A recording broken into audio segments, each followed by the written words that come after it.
One of the things that I am just so curious about, you design the chips. There are companies that assemble the chips. There are companies that design hardware to make it possible to work at nanometer scale. When you're designing tools like this, how do you think about design in the context of what's physically possible right now to make? What are the things that you're thinking about with sort of pushing that limit today? The way we do it is even though we have things made, like for example, our chips are made by TSMC.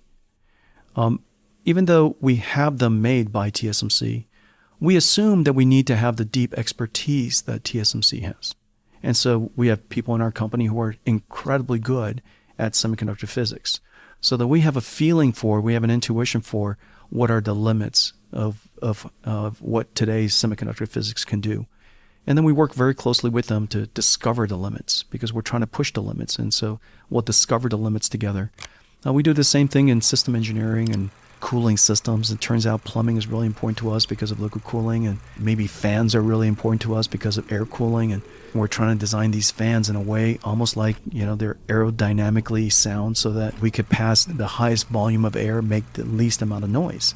So we have aerodynamics engineers in our company. And so even though we don't make them, we design them, and we have the deep expertise of knowing how to have them made. And from that, we try to push the limits.